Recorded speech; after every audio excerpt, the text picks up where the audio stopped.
Hi, I'm Sean McGowan for Acoustic Guitar. In this lesson, we're going to work through an arrangement of Joy to the World by Handel. This song is set in the key of D and features a drop D tuning. After a very short intro, we're going to jump right into the melody. The melody of this is so beautiful, and in this arrangement I've decided to harmonize it with thirds and sixths, both very consonant intervals. So the intro just moves through some very quick triads, and this is a great practice to getting those shapes together on the top three strings. So we're essentially moving through D, A, and G, and E minor triads. Here's the line.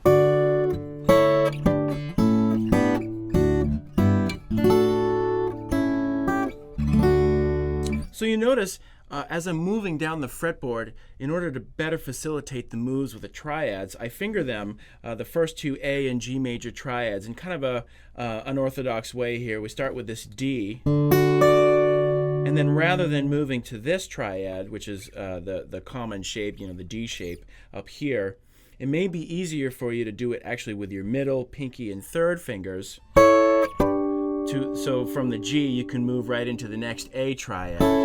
So you get this sort of sweeping motion back and forth with your fingers.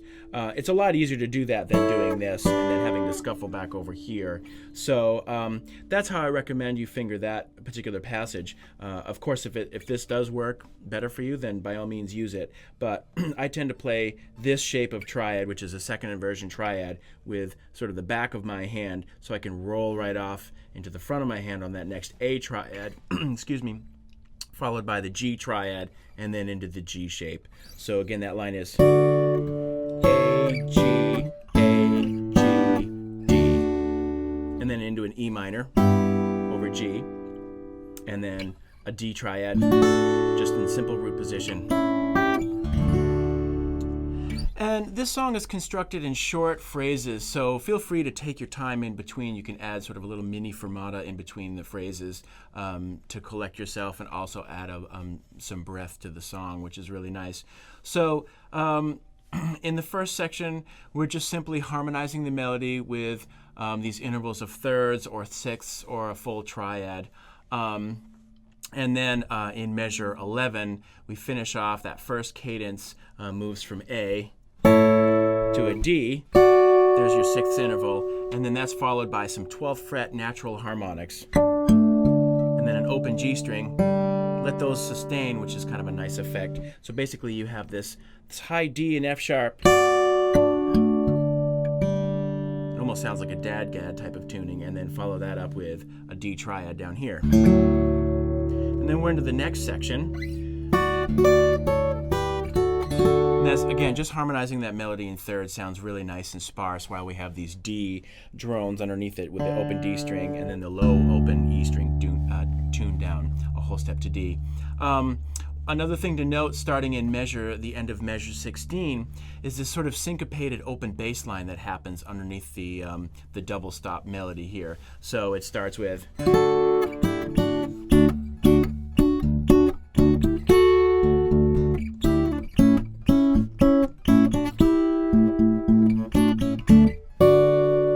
So what's going on with that is the melody is just using the straight rhythm from the original song, and then we have this syncopated bass line underneath that. So what I recommend you do at first, in order to really get the independence between your thumb and your fingers, is just try the melody at first, and then add the bass line in on the correct notes. And you may find it helpful to work through a metronome, work with a metronome as you work through this example.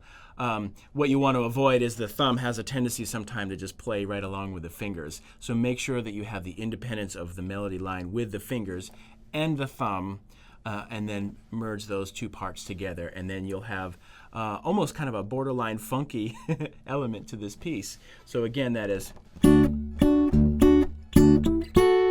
So essentially you have the thumb and the fingers together, and then separate, together, separate, and then together again.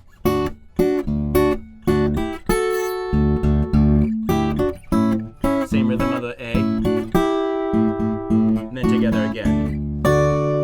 So it kind of it kind of adds a little counterpoint to that, and it propels the rhythm along, and it's also fun to play. So it's almost kind of like a question and answer dialogue between the bass part and the two melodic voices.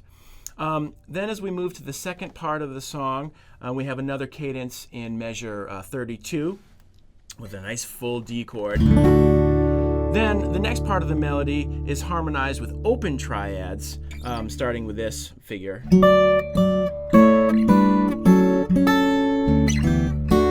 And whenever you can grab the low D in there, it just sounds nice as sort of a pedal. But essentially you have the same triads as before, but they're voiced as open triads instead of closed triads. Then starting in measure, let's see, 34 was 37, we have that same syncopated bass line figure, this time against closed triads.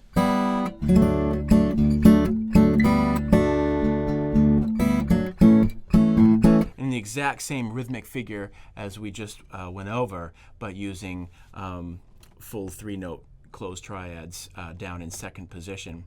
And then once we get to measure 43, we're essentially ending the song, but just to give it a little bit of life, and we're going to add a small coda just by tagging that last line there. Now, there's a couple of different ways to finger this last triad in the tag. So basically the line is this E minor over G, and then we have this D over A. Now there's two different ways to finger it. You may choose to do this, G over E, which is notated in the music, followed by this D over A, and then the A7. That's what's notated in the music. Another way to do that is to play this E minor over G here, as was written in the music, and then move to this D triad. We're using the exact same notes, just on the middle three strings. Over the D string, or sorry, over the A string. Then moving down here to the A7.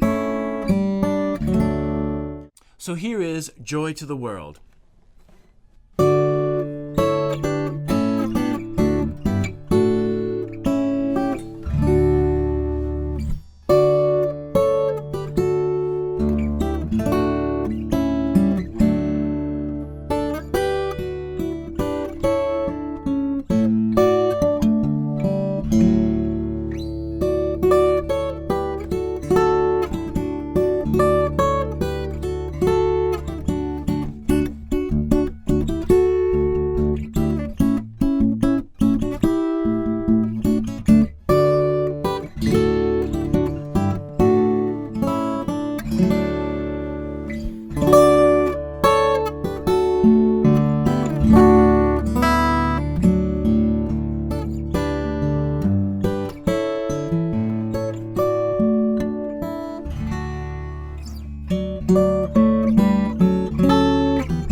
And that was Joy to the World.